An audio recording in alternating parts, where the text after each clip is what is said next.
সুপ্রিয় দর্শক, আজকের ভিডিওতে আমরা পরিচয় করাবো ঢাকা বিশ্ববিদ্যালয়ের একজন তরুণ নেতার সঙ্গে, আবিদুল ইসলাম খান, যাকে অনেকে চেনেন আবিদ এ। আসুন জানি তার জীবন ও রাজনীতির গল্প। আবিদুল ইসলাম খান ছোটবেলা থেকেই ছিলেন মেধাবী ও সাহসী। সাধারণ পরিবার থেকে উঠে আসা তিনি সবসময় স্বপ্ন দেখেছেন নিজেকে পড়াশোনা ও সমাজের কাজে নিয়োজিত করার। বর্তমানে তিনি ঢাকা বিশ্ববিদ্যালয়ের ইংরেজি বিভাগের শিক্ষার্থী। লেখাপড়ার পাশাপাশি তিনি সক্রিয়ভাবে অংশ নেন শিক্ষার্থীদের সাংগঠনিক কার্যক্রমে। ভর্তি হওয়ার পর থেকে আবিদ যোগ দিয়েছেন জাতীয়তাবাদী ছাত্রদলে। রাজনৈতিক জীবনের শুরু সহজ ছিল না। আন্দোলন, সংগ্রাম ও নানা বাধার মধ্য দিয়ে তিনি আজ ঢাকা বিশ্ববিদ্যালয়ের শাখা ছাত্রদলের যুগ সাধারণ সম্পাদক।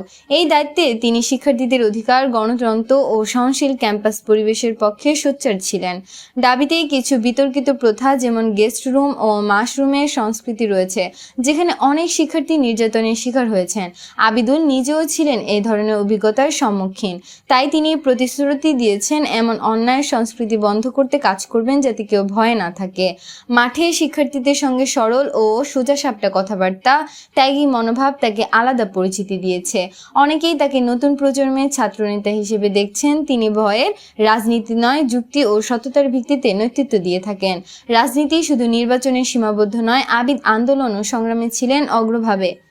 শিক্ষার্থীদের অধিকার রক্ষার রাস্তায় নেমেছেন। তিনি বিশ্বাস করেন বিশ্ববিদ্যালয় হলো গণতন্ত্রের প্রাণকেন্দ্র, তাই দমননীতি ও ভয়ভীতির বিরুদ্ধে সবসময় সোচ্চার। আবিদুল ইসলাম খানের স্বপ্ন শুধুমাত্র নিজের জন্য নয়, তিনি চান শিক্ষার্থীদের মধ্যে গণতান্ত্রিক চর্চা ছড়িয়ে দিতে, নতুন প্রজন্মকে সাহসী ও দায়িত্ববান হিসেবে গড়ে তুলতে। দর্শক বন্ধুরা, আবিদুল ইসলাম খান আজ শুধু একজন ছাত্রনেতা নন, বরং নতুন প্রজন্মের জন্য আশা ও প্রেরণার প্রতীক। শিক্ষার্থীদের মধ্যে ইতিবাচক পরিবর্তন জানতে তিনি সবসময় কাজ করে যাচ্ছেন। আপনাদের কি মনে হয়, আবিদুল ইসলাম খান কি ক্যাম্পাসে ইতিবাচক পরিবর্তন আনতে পারবেন? মন্তব্য জানাতে ভুলবেন না।